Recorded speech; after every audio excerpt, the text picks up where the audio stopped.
What's going on, everyone? Jeremy here from the Quartering, and I was coming across this, interesting article, and I suppose given the topic, probably not the best lead-in, but I thought it was an interesting way to kind of conclude the She-Hulk narrative, the She-Hulk arc, as it's now become pretty clear that there will not be a season 2 for She-Hulk.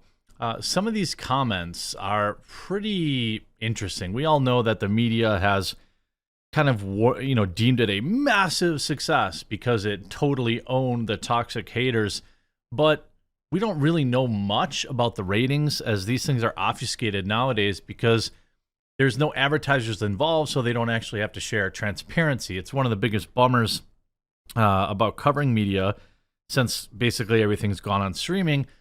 We'll never really know. We don't know what kind of real viewership Rings of Power had, or She-Hulk, or House of the Dragon. We can speculate, but I thought this was an interesting, revealing topic. The not just the title, but the lead-in reads, "She-Hulk hookup scenes don't disqualify it as a kids show," says the show's creator. I'm pretty sure that they do. I mean, okay, maybe I'm a prude, but, no, I'm pretty sure it does. And the way they worded this is, extra creepy. She-Hulk director wanted to make a sex-positive show that kids could watch. Okay. The history of breaking the fourth wall gave Marvel and Disney Plus She-Hulk attorney allow permission to break pretty much any rule established in the MCU. But what truly opened doors for the creative team's series director, Kat Corio, tells Polygon was Titania Maslany's take on Jennifer Walters, the hustling lawyer under She-Hulk's gamma-irradiated green skin. Jennifer was decidedly not larger than life, at least not in human form, and without a ticking clock evil villain premise pushing her in every direction, Marvel got to explore superherodom in a totally unique way. Now, if you watch the show, basically the only way they did this was have her hooking up with guys. Quote, "The thing I always loved about the show were the smaller moments and being able to see a superhero coming home, kicking off her shoes after a long day of work," Corio says. She cites Ant-Man as one of her favorite Marvel movies simply because it has the little kinds of peaks in a normal life.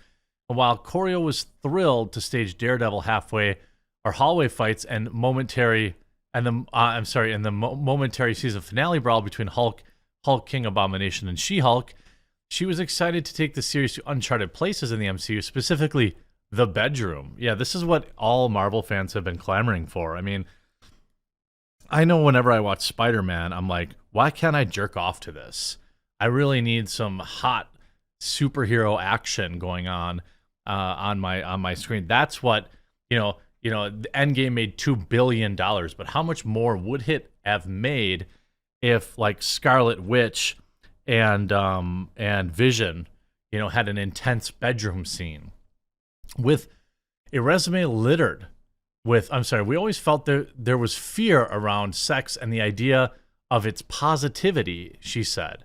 So it was our job to keep having the conversation. We wanted to say, look, she's a woman in her 30s, navigating modern life, and hooking up is a part of that story. Actually, it's not. Hookup culture is probably one of the most damaging new fads that is driven by social media hookup apps and things of that nature. STDs are on the rise. People's marriages are getting destroyed. People are less happy now than they've ever been. I'm sure it has nothing to do with indiscriminate hookup culture. Maslany was game to take the character there. I know it's something very important to her, this idea of positivity, hookup positivity, and kind of a smashing the rules when it comes to women and the way they're perceived. A lot of the conversation around this spicifying in the show comes from Titania, and we're with her. Now, again, she hooks up with, I think in 8 episodes, 3 different guys. I mean, good for her, I guess. Get your rocks off. But maybe that's why she's so unhappy. Maybe that's why no guy thinks she's worth keeping around, is because she keeps sleeping with everybody. But I mean, who am I? I don't know. The thing is, this type of topic is fine until you add 4 kids at the end of it, which is really weird. We wanted to make it realistic. about a woman navigating hookups, but also make it something that everyone can enjoy, including children, because there's an element of the show that's really fun for young people. Well, I'm not exactly sure. Maybe that's the missing thing. Maybe they need to put that in the next Finding Nemo's G spot or whatever the case is, like in the next Pixar movie, or Sex Toy Story 5 or something like that, because it's apparently, it's funny because it makes you think about all those. Remember all those like rumors, or like I don't know if they're even real, or if they're like urban legends about all the stuff that Disney kind of creeps into their movies. But like, again, if you want to make the show like even like PG-13, which is what I think the show probably is, that's fine. But I'm not sure why you'd want to have this as your quote, like talking about making a show for kids about, hookup culture. And they say how She-Hulk beat its toxic haters by making them villains. It actually didn't. It didn't. In fact, the people that really didn't like this show, like you turning them into the quote-unquote villain, just created more content. In fact, it also created essentially a self-fulfilling prophecy, in that the people that were watching this show knew it was going to be cringe and like progressive and over the top. I mean, there's nothing wrong with being progressive in general, but like being over the top, on the nose, men bad, and it was. So I'm not exactly sure who you owned, because they didn't tune in. Like the people that you hate, they didn't tune in. So you didn't really win. I mean, you got a few headlines in a few articles about how you totally owned the toxic man babies, but you didn't really get over on anybody. And they have the intelligentsia's misogynistic arguments. Jen doesn't deserve her powers. Why do we need another woman superhero? The Hulk is better anyway. Are reminiscent of not only real world sexism, but also the toxic trolls. I don't think I saw any of that, to be honest with you, because She-Hulk was an existing character. So it wasn't like, maybe when the original comic book came out, maybe people said this. I don't think I was even alive then, but there wasn't really that. I never really saw any of the "we don't need another woman" superhero argument that they claim was there. And also that she doesn't deserve her powers. Never saw that either. I saw the cringe, I've suffered more than you because men catcall at me, even though, the Bruce Banner lost his entire family and, gave everything up in his life. I saw that. It says 1,000%. She-Hulk director Kat Corio told Mashable in a video interview, "We knew we were going to be coming under some fire before She-Hulk even aired. The show was review brigaded on sites like Rotten Tomatoes." What I think was funny is that, like, essentially this is why you don't get a season 2. Although I really hope that, that isn't the case. I hope that there is a season 2.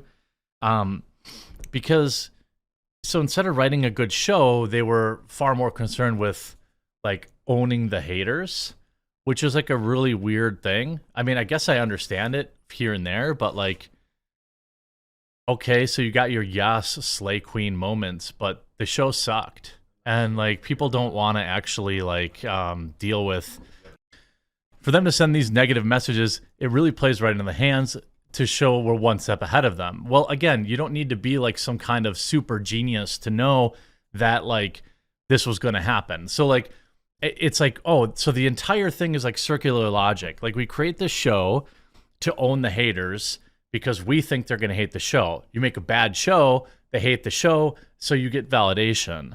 I suppose it was an experiment and like they were jerking off to own, owning men. I mean, this is exactly a show like, if you look at the writer's room, they look exactly like the type of people that you would think would be writing this show. Ultimately, if there is a second season, I'm not sure that there is. And then, by the way, to be fair, as far as I know, very few of these Disney Plus shows, in particular the Marvel shows, get a second season. So it's not like She-Hulk will be the first one to not get a second season, to be fair.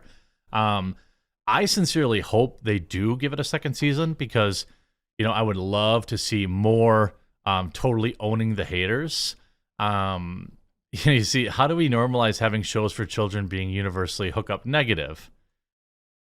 Like, Man, people really just outing themselves here like nothing. You know, I guess like cool. You want to talk about this stuff with kids on the Disney Channel, hookup culture. You want to say you don't need no man, you know. Okay. I'm sure you totally won't end up like all the bitter old cat ladies in the writer's room. Hope you enjoyed this video.